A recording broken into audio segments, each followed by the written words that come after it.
car le royaume des cieux est semblable à un homme qui, partant pour un voyage, appela ses serviteurs et leur remit ses biens. Il donna 5 talents à l'un, 2 à l'autre, et 1 au troisième, à chacun selon sa capacité. Et il partit. Aussitôt celui qui avait reçu les 5 talents s'en alla et les fit valoir, et il gagna 5 autres talents. De même, celui qui avait reçu les 2 talents en gagna 2 autres. Celui qui n'en avait reçu qu'un alla faire un creux dans la terre et cacha l'argent de son maître. Longtemps après, le maître de ses serviteurs revint et leur fit rendre compte. Celui qui avait reçu les 5 talents s'approcha en apportant 5 autres talents et dit « Seigneur, tu m'as remis 5 talents, voici j'en ai gagné 5 autres. »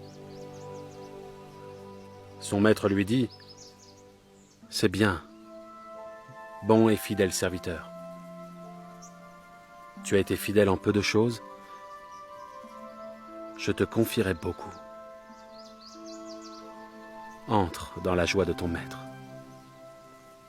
Celui qui avait reçu les 2 talents s'approcha aussi, et il dit « Seigneur, tu m'as remis 2 talents, voici j'en ai gagné 2 autres. » Son maître lui dit « C'est bien, bon et fidèle serviteur.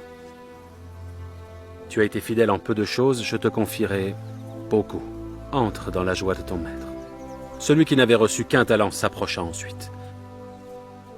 Et il dit « Seigneur, je savais que tu es un homme dur, qui moissonne où tu n'as pas semé, et qui amasse où tu n'as pas vanné. J'ai eu peur, et je suis allé cacher ton talent dans la terre. Voici, prends ce qui est à toi. »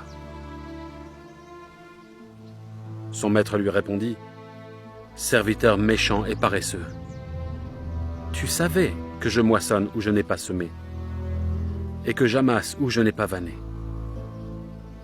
Il te fallait donc remettre mon argent au banquier, et à mon retour j'aurais retiré ce qui est à moi avec un intérêt. Ôtez-lui donc le talent, et donnez-le à celui qui a les 10 talents, car on donnera à celui qui a, et il sera dans l'abondance. Mais à celui qui n'a pas, on ôtera même ce qu'il a. Et le serviteur inutile, jetez-le dans les ténèbres du dehors,